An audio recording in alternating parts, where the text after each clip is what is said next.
فاسألوا أهل الذكر إن كنتم لا تعلمون. بسم الله الرحمن الرحيم.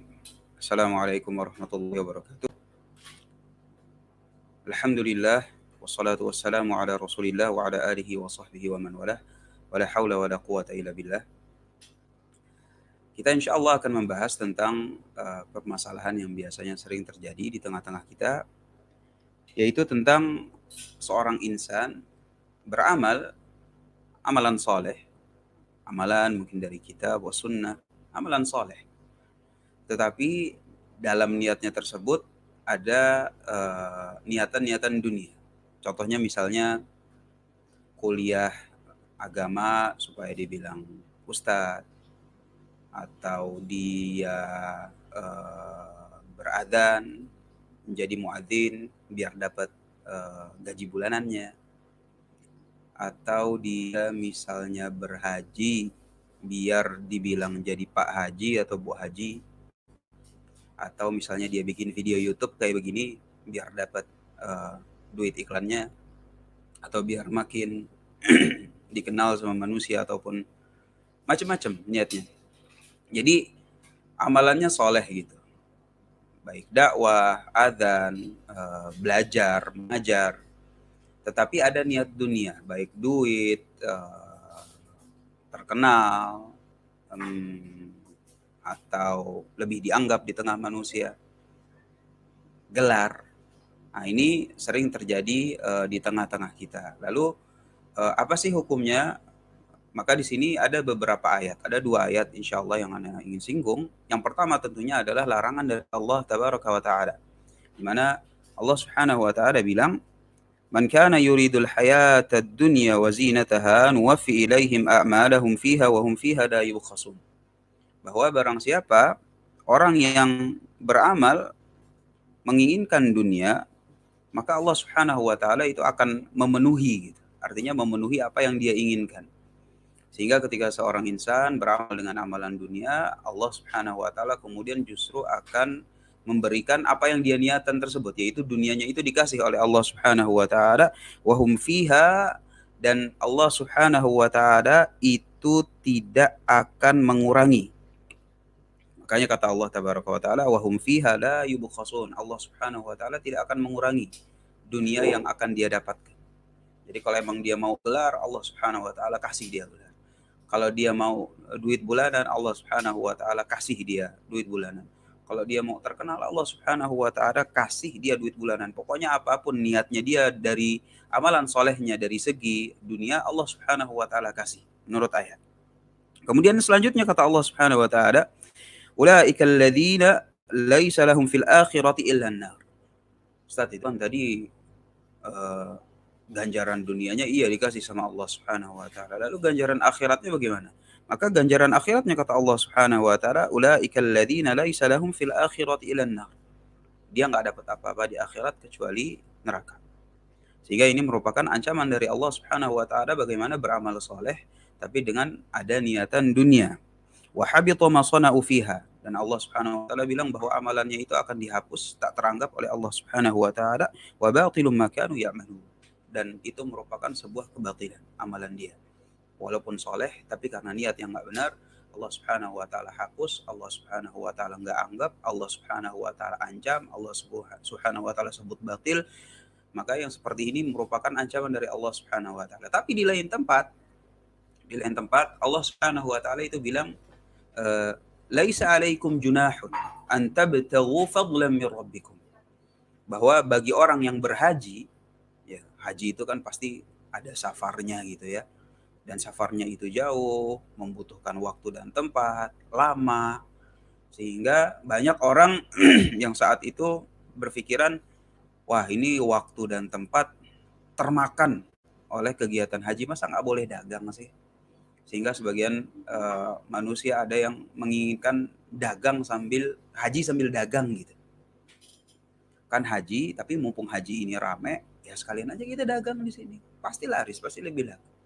Nah, mengenai hal tersebut Allah Subhanahu wa Ta'ala bilang, "Laisa 'alaikum junah," bahwa enggak apa-apa bagi kalian untuk antabtaghu fadlan min rabbikum, untuk cari rizki ketika haji. Untuk cari sesuap nasi ataupun dari tijaroh, dari perdagangan, lagi haji, jualan. Nah, ini juga haji kan amalan soleh. Tapi di situ ada niatan bahwa, wah ya sekalian lah kita dagang, mumpung orangnya ini musim-musim haji rame. Maka kata Allah Subhanahu wa Ta'ala, nggak apa-apa. Nah, maka dari dua ayat ini yang seakan-akan kontras, maka kita membutuhkan sebuah keterangan para ulama. Keterangan para ulama menjelaskan tentang sebenarnya rinciannya kayak gimana sih orang yang beramal soleh tetapi ada niatan-niatan dunia di situ. Maka yang pertama rinciannya itu adalah kedudukannya kalau dunianya itu seluruhnya.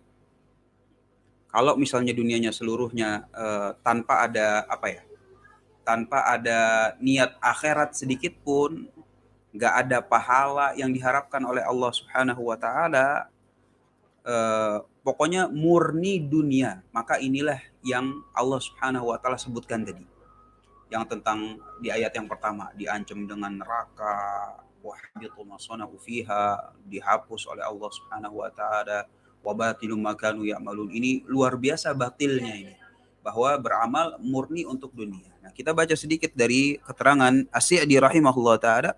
Qala Ibnu Sa'di rahimahullah ta'ala, wa ammal 'amalu li ajli ad-dunya wa tahsili aghradiha fa in kanat iradatul 'abdi kulluha.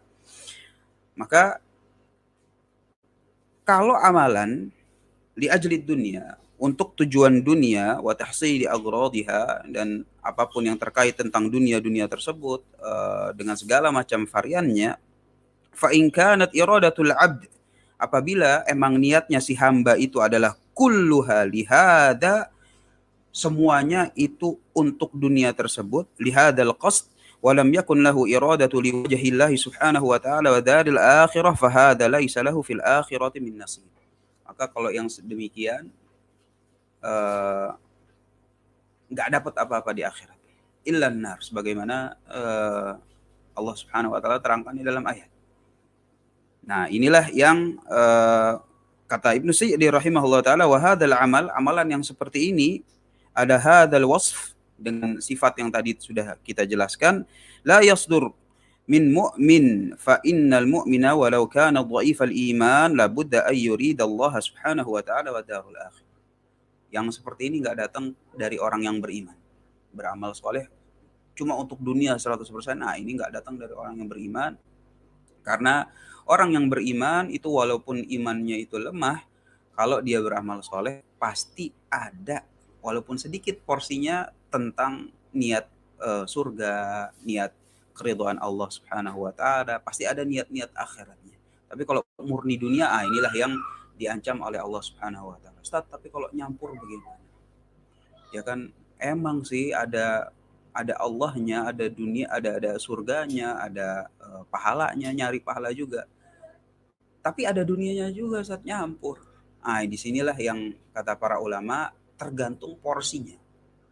Kalau misalnya porsinya itu lebih besar akhiratnya, maka hukumnya boleh. Lebih besar akhiratnya, ada dunianya tapi porsinya lebih besar akhirat.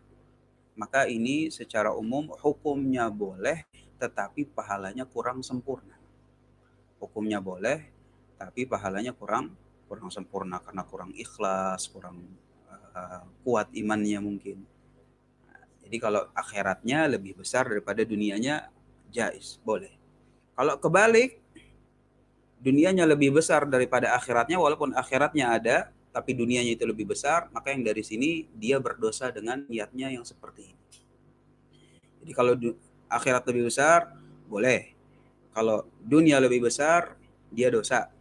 Kalau misalnya nggak ada dunia sama sekali, semuanya 100% akhirat, inilah yang dilakukan oleh seorang mukmin yang sejati, yang sempurna tauhidnya, yang dia beramal soleh memang untuk meraih pahala dan keridhaan Allah Subhanahu wa Ta'ala. Jika dari sini kita bisa bilang bahwa seseorang itu beramal soleh untuk meraih dunia, ada beberapa kondisi. Yang pertama, kondisi dunia 100%.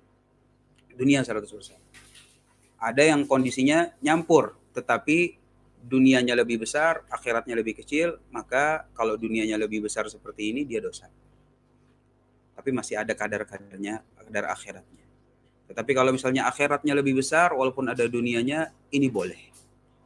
Dan kalau misalnya akhirat 100%, ini kondisi yang keempat, maka inilah yang dilakukan oleh seorang mukmin yang sejati. Nah, yang selanjutnya adalah biasanya yang ditanyakan itu adalah Ustadz, kalau kayak begitu gimana tentang hadis-hadis, misalnya kata Rasul alaihi salatu wasalam, Rasul sendiri yang menyangkut pautkan antara beramal soleh dengan ganjaran-ganjaran dunia. Misalnya kayak barang siapa yang ingin dilancarkan rezekinya, falyasil rahimah, maka hendaklah dia menyambung tali silaturahmi. Nah, yang seperti ini, barang siapa yang bersedekah nanti malaikat itu akan turun dan mendoakan dan segala macamnya.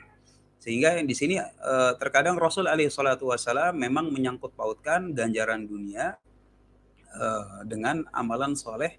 Lalu bagaimana kedudukannya dan bagaimana penjelasannya, insya Allah kita akan bahas di video berikutnya. Hada wallahu a'lam bishawab. Semoga disampaikan jelas, terutama bagi anak diri sendiri dan juga bagi antum, bermanfaat bagi diri anak sendiri dan juga bagi antum semua. Wallahu a'lam bishawab. Wassallallahu alaihi wasallam. فاسألوا أهل الذكر إن كنتم لا تعلمون